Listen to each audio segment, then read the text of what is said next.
We pivot to the recruiting trail to wrap today's show. Some shows decide recruiting isn't worth talking about. I am not one of those shows. You always hear me talk about recruiting, if not to give everybody a break from the madness that is college football storylines. And I have Roman Tomashoff of Locked On Huskies here to talk about. I just want to point out for the audience out there something that most are probably not aware of, Roman. Most people are probably not aware of the fact that in the 2026 high school recruiting rankings, according to 247 Sports, the number 13 class in the country belongs to the team and program that you cover. Most people probably wouldn't think of that. Now, Washington is doing well so far in this 2027 cycle. They have picked up a handful of recruits in the last couple of weeks. They are inside the top 30 in the country. I think that can grow. I'm sure that you agree. But I want to start with a big picture look from your vantage point. Where is Washington recruiting right now? In terms of like the footprint? Just you interpret that however you want.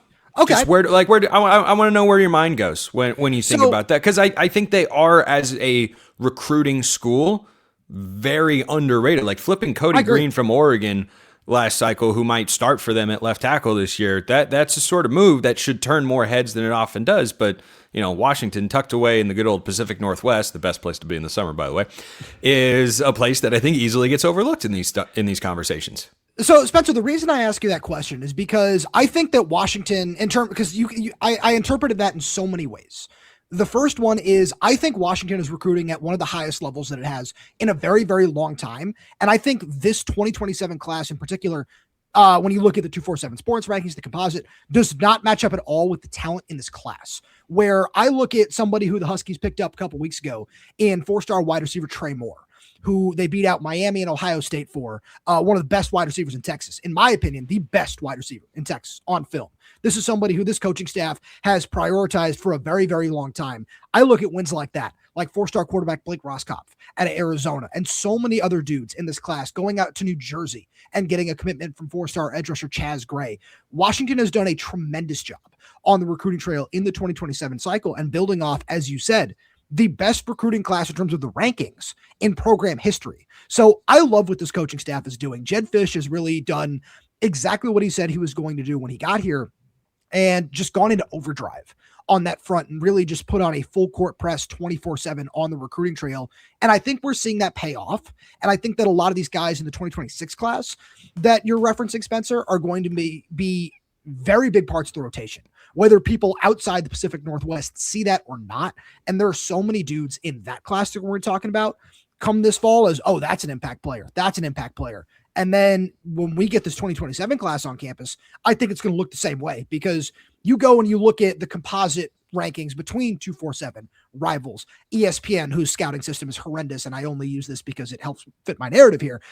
Of the 19 commits that Washington has, 11 of them are blue chips. And the reason I include ESPN is somebody who I think is very, very important to this puzzle. And that's, according to ESPN's rankings, a 4-star interior offensive lineman in Reese Russell. That dude is ranked in the thousands in the 247 Sports composite, which is the most insane thing I've ever seen. That kid has 35 offers. He took an official visit to Georgia before winding up at Washington. And Washington also beat out Miami, Florida, Oregon, USC, some big time programs to get him as well. And that's a dude who this program believes can be a part of the rotation as a true freshman. So I don't think the rankings match up right now with the talent in this class, but you know, and the end all be all here is Washington is recruiting at an extremely high level. Can I give you a couple of my two favorites from their 26 class, which is the highest ranked recruiting class Washington has had since the Chris Peterson days? Ever. It's higher than those classes. It was the number one ever. Yes. Admit you may be learning right now. I did not know that. I assumed in my head that Peterson had pulled like the 10th or top 20s. They were like in the 15 and 19 range for the most part. Gotcha. Okay, so 13th is the highest that they have. Yes. They have ever been before. Yes. My two favorite guys from that class for the Huskies are Cody Green, who's got NFL franchise left tackle kind of traits to him, and Derek Coleman-Brusa, the defensive lineman. I think both, correct me if I'm wrong, impact true freshmen, right?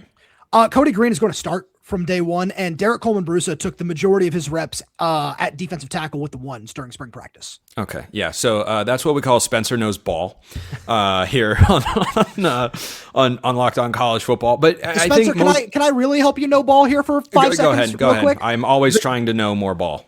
The guy you really need to keep an eye on is 4-star outside linebacker Ramzak Fruin. That dude was my favorite player to watch on film in this entire class. 6'4", he's up to 235 pounds at this point in time, and is one of the most explosive, athletic outside linebackers I've ever seen. That the just freaky athletic traits that he brings, the explosiveness, the quick twitch, all of that sort of stuff. He's going to be a really fun player on the edge this fall. It's so funny to hear you describe him that way, because you can find almost identical words that I said going into last year on Locked On Ducks about a guy named Nasir Wyatt, who might erupt this year coming off the edge. And Nasir Wyatt, as a true freshman, had a little bit of an adaptation period for sure. He was the only Duck to log a sack against Indiana in the Peach Bowl. He had 3 sacks last year. He logged 40 total snaps, and he had a sack on almost 1 out of every 10 snaps that he was on the football field. That is the exact.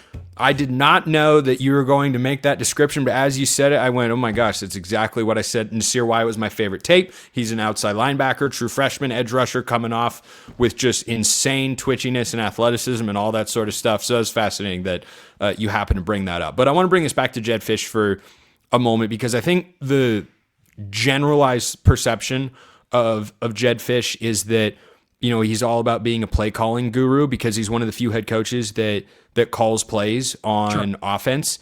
And I think people overlook the fact that he has been a really good recruiter his entire career since he got down to college. And one of the reasons that I know that, or that I think of when I ponder this thought, is he got Teteroa McMillan to go to Arizona and stay at Arizona. He made him love Arizona so much that he stayed there, but I'm pretty sure he coached him for 2 years with the Wildcats. But the finalists that Teteroa McMillan had were Arizona and Oregon. And he wound up at Arizona, that was coming off a recent 1-11 campaign. And I think that the ability he has and the emphasis he does place on high school recruiting is showing up in these cycles for the Huskies. I couldn't agree more. And one of the most important things that I think will go overlooked is, because, you know, these aren't things that will always get realized, is the players that are at the very top of his board are the players that they are going out and getting. It's not, oh, we have to pivot to this guy, we have to pivot to that guy. No, some of the guys that I've talked about for the longest time in this particular class, you go and you look at Washington's list of commits on 247 Sports, they are all committed to the Huskies. That's 4-star defensive tackles John Ioane, Tavita Nonu. John Ioane, Washington's coaching staff originally offered him in 8th grade when they were still at Arizona. They saw that through to the end. 4-star defensive tackle Tavita Nonu is one of the most disruptive players on the interior on the West Coast in this cycle. 4-star wide receiver Trey Moore. I had people telling me that they believe that he could strap it on and play as a high school junior in Washington's offense. Like, that's how much they liked that kid. And then I look at some of these other ones, like 4-star safety Isala Asa Williava. Like, that's another dude who's big, long, athletic. That was a clean pronunciation. Thank you very much. I've Smooth, worked on that one for a like long a time. crisp pour out of an ice cold can of beer.